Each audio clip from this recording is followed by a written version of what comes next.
Hey everybody, welcome back to Record-ology. So excited that you're here. We're gonna have fun today. So, the topic has been brought up before about a Grail record, like a Holy Grail record.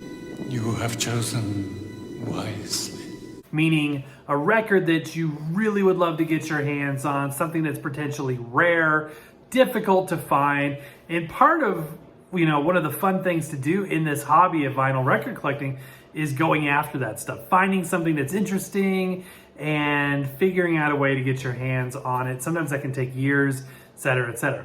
I found out about a Grail record that I had to have recently, maybe about 2 months ago. I saw a press release and I saw that this record was coming out, and I'm like, come hell or high water, some way I need to get my hands on this. And it was a bit pricey. It arrived today. In fact, it arrived about an hour ago, and that may be a little hint there. What I just flashed, that might give you a little bit of a hint there. But basically what we're going to do is I'm going to show you this record. It is an extremely high quality record. It is audiophile grade all the way down to the formulation of PVC that was used for the pressing. And I've teased and hinted at this for a couple of weeks now, and some people are already formulating opinions, and I can't wait to kind of unveil it and show it to you. This record arrived in everybody's mailboxes today. So this is probably going to be the first and maybe only YouTube video out there today reviewing this record. You can get it, and I'll tell you how to do that if you so desire. What record is it? Who is this, by the way? So we're going to take a look at it and give you the whole lowdown, give you a direct feed, drop the needle a couple of times. You're not going to want to miss this. It's going to be a good one.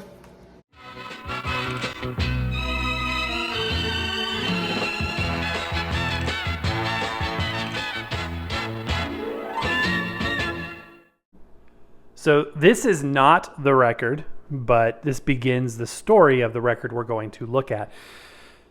Yes, it's Patsy Cline related. Just going to state that on the outset. Okay, so, but stay tuned because this record they sent. So wait till you see what this thing is. This thing is incredible. It's an incredible pressing. It's an incredible tricolor pressing. One of the things too is what we were, talking about this on the channel a couple weeks ago. I had shared a picture of the concept and the proof of concept picture, and people are like, is that a picture disc or is it an actual vinyl pressing? More on that in a minute, because it's amazing how they did this, and I'm going to go into a lot of detail on where this was plated, mastered, pressed, etc., who did what, naming names, etc., who the remaster producer was, etc. But Showcase is the album. Now, this was my first Patsy Cline record, and I picked it up, I think, in the free bin at Second and Charles a couple of years ago, I guess 3 years ago now. And I had no interest really at the time, and I just knew it was a famous artist, and I'm like, well, for free, might as well keep it, which I did. And then I put that in the bin, not in the bin. Okay, people in the UK, when I say bin, record bin, not trash bin. Okay, I put it with the records. Okay, and I forgot about it for a period of time. Pulled it out one day, and the rest is history. So Showcase, for those of you that don't know, was Patsy Cline's second album, and it features some of her most well-known songs like Crazy, etc. So this was a very popular album. When I picked this up, I initially thought it was just a greatest hits, which it's not. Showcase sounds like it's a greatest hits kind of album, but it's not, although it does have some greatest hits on it. This is an actual album, and not only that, I found out that this particular cover art was not the original, which made it interesting, which made it very interesting because, I was like, well, now I want to go find the original. What did that look like, and how can I get a hold of it? You notice here how her hair goes down over her forehead.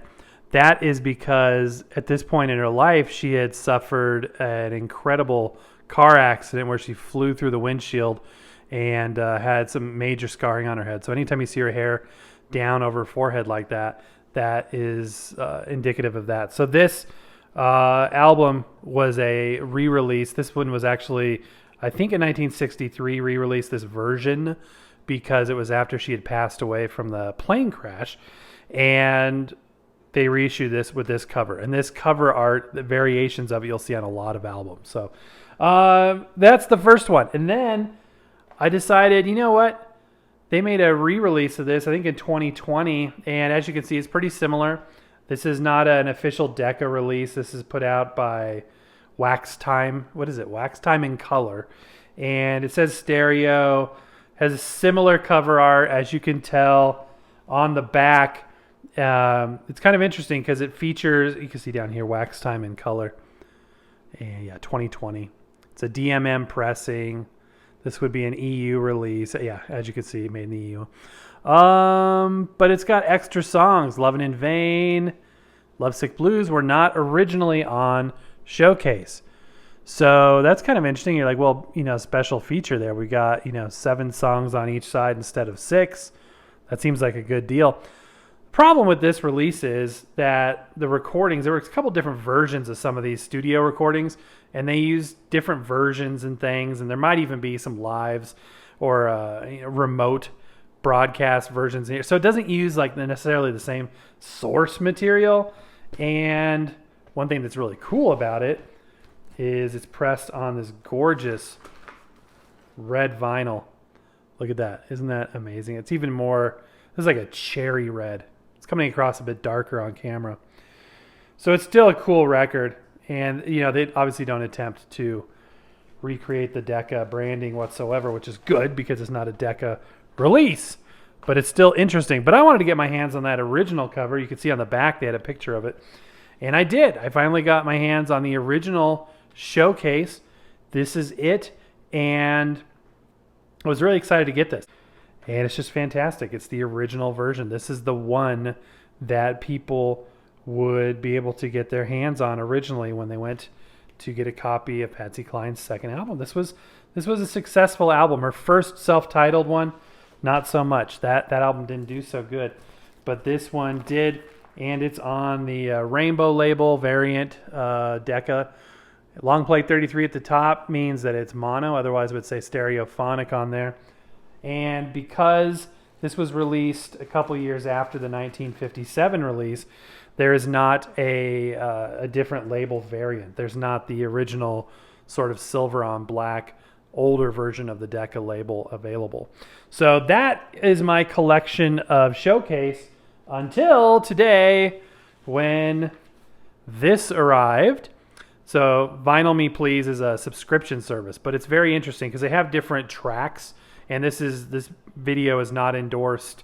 I paid for this. I paid a lot of money for this. I paid $47 just to make sure I got a hold of one. Now I think you can buy it for $39. They sell off their records of the month that don't sell, that don't go to subscribers, just individually. So you can go buy it for $39 if you want to do that now. So yeah, non-affiliated whatsoever. But I had to have it. So, pick this up. So yeah, you can subscribe to like a country track or a hip hop track, rock, whatever, classics, and you get a record of the month. And they're custom made, custom pressed. They're either reissues of historic records, or there's something very special about every one. Usually they're on some amazing colored vinyl. And on that note, I want you to pay close attention to the color here. These 3 colors, because this is going to play into our story here a little bit. So yeah, this was the June record of the month. I found out about it a couple of months ago. I'm like, holy moly, I got to have a copy of that. And it is, it's going to be a sight to behold. I haven't opened it. We're going to do that together. So let me go ahead and reset up my shot a little bit here, and we will open it up. And really quickly, for those of you that may not be Patsy Cline fans, as am I, let me just say, you're wrong. You need to, take another assessment into your life because you're missing some amazing music. I'm just messing with you guys.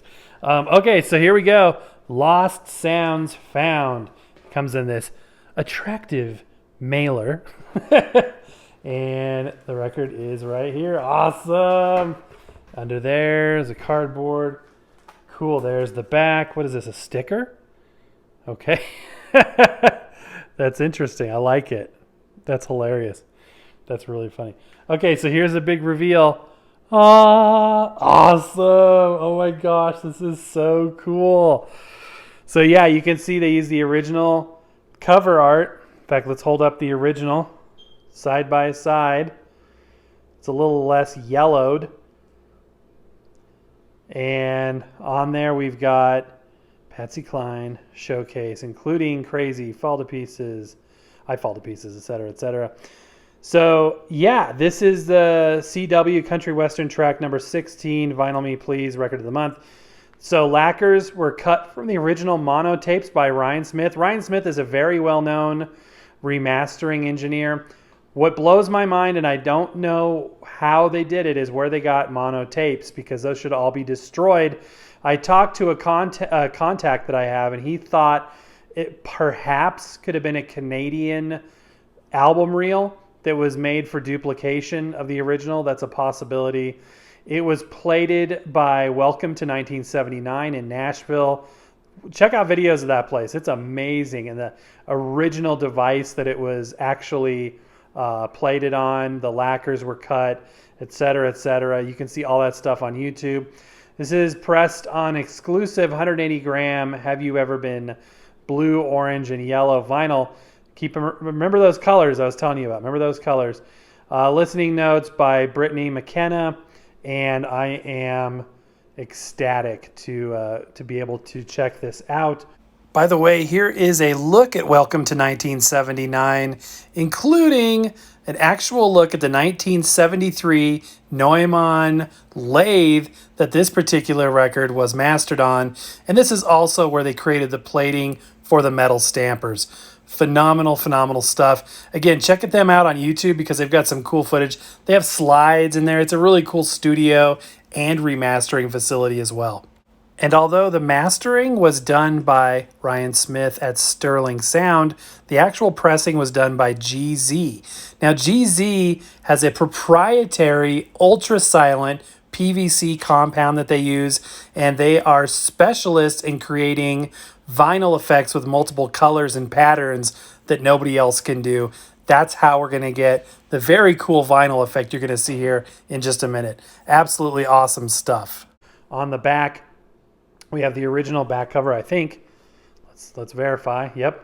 So even the promotional stuff for the other art or the other albums is there. Yeah. This looks like a... Yeah, look at that. That's pretty much word for word identical. And then we've got a blurb here talking about, again, the history of the album, etc., etc. We got the customary gold foil stamps, not coming across very well in there, but that is a gold foil stamp up in the corner. It is time to open it up. Oh, man. Oh, this is so cool. This is so cool. I'll be poring over this in great detail later, but I couldn't help but share this moment with you. And I know this is all subjective. So for me, this is a momentous occasion. This is a Grail record. MCA Nashville. Interesting they didn't put UME on there. Well, it says UME at the bottom. That's very interesting they used MCA. It's subjective. So for you, you might be like, that's cool. For me, this is a big deal. And then for you, your Grail record will be different. So Grail record, how do you find them, right? You got to keep your eyes peeled. And we always talk about where do you find records. Let's flip this over again. And we'll look at the pressing in a minute. That's a big reveal. So stay tuned for that. You can find them anywhere. And that's the thing. It's a treasure hunt. This is the archaeology aspect of record archaeology. They could be at thrift stores. They could be at antique stores. They could be, you might have to just break down and buy it directly from eBay and pay a higher price, or from Discogs, or a subscription service like this. Right now, you can't go buy this record anywhere else except for some people that are reselling them at nasty prices on eBay right now. But this isn't something I would have found looking anywhere else. Google search every once in a while. I knew a Vinyl Me Please. And I thought, well, do they have any Patsy Cline stuff? And I Google searched it, and that's how I came across a press release for the album. And I was like, this is crazy. Thankfully, I caught it when I did. Unlike the exclusive, I think it was a pink issue 1967 Patsy Cline Greatest Hits Walmart release that I missed, because I think it was before I was interested in this topic. So if you're interested in this and don't necessarily want all the specialty stuff, Stay tuned to the end of the show because I got an idea of how you might be able to get a hold of one. So let's look inside here. Oh, this is so cool. This is too cool. Oh. So look at this. We've got this booklet. Oh, listening notes. This is the antithesis of streaming music. This is not something you do while you're doing something else. You have to sit down, look through the notes, read the booklet, absorb it, pay attention, etc., etc. All right, the moment I've been waiting for. Oh my gosh, you guys, look at that pressing. That is amazing. Look at that. And to answer your questions, I already knew the answer to this. A lot of folks were saying, because the proof of concept picture showed like perfectly symmetrical thirds of the pressing, and thought, well, it must be a picture disc because it's too perfect. It is not. And yes, this is the color scheme that we're talking about. That's the tie-in. You get it. This is actual vinyl. This pressing company specializes in these types of records. In fact, they do some very, very cool stuff. Did I just spit on my record? Okay, we can't have that. 180 gram pressing. This thing is thick. It is beautiful. It features the original. We looked at the actual original a little while ago. Decca Rainbow Label variant with the long play at the top because it is the mono edition. This is just fantastic. This is absolutely fantastic. So there's nothing left to do but to listen to it. Okay, so I gave it a good listen. Just for information purposes, I played it on my SLB5 here. I use the phono preamp from U-Turn. It's the Pluto preamp, the Gen 1. And my Fluence AI41 powered speakers and a subwoofer, powered sub. It sounds absolutely fantastic. I wanted you to see how cool it looks when it's spinning. So let's go ahead and rotate it there. Just a warm, lush, dead silent recording. Absolutely phenomenal sound quality. And having heard a lot of other variants of this one stood out for its warmth. It stood out for its immediacy and presence. The vocals sounded like it was right in front of you. It didn't sound distant. It didn't sound hollow. It was just absolutely phenomenal. So from an auditory perspective, this is top notch. And from a design perspective, you can't beat it. And I just am floored. I'm very, very happy and thankful to own this. So if you are interested, and you get a solid thumbs up from me. I think it's fantastic. Okay, so what we're going to do is this. I am going to reconfigure my shot, and we are going to watch the record play, and I am going to sync up some audio from the record. It's going to be a direct feed. And just an FYI, the audio was recorded out of sync with the video, so the video is just for something to look at while we listen to this amazing direct feed on the Sumiko Black Pearl cartridge, too. Crazy, I'm crazy for feeling enchantment strange as the blue up above. Ooh, forever true. I must make up my mind today, what to have, what to hold. Have you ever been lonely? Have you ever been blue? All right, guys, and that is going to do it for today. Thank you for indulging me on this personal journey. It's something that I like. I know there's a lot of folks out there that also like Patsy Cline. So for you guys, definitely go for this. It's, kind of pricey. Like I said, it's between $39 to $46 for this record. And depending on, your situation, that could be completely unattainable. And in that case, you can just pick up another copy of Showcase and essentially get the same music. If you can afford it and you want this version, well, that can be done as well. I'll put a link in the description below where you can find it. They're going for crazy prices secondhand, so beware. Don't buy, don't pay like $200 for this thing on eBay. I wouldn't do that. So just buy it from the source. It is a limited pressing.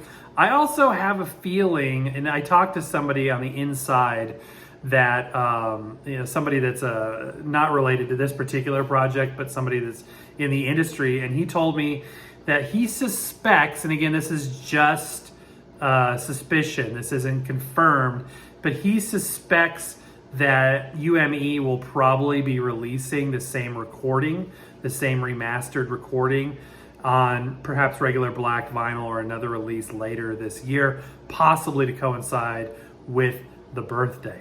Anyway, guys, I just want to thank you for being there. As always, give me a thumbs up, subscribe if you haven't done so already. Consider joining the Vinyl Nation, but mostly, thank you for being there. Happy record hunting, my friends.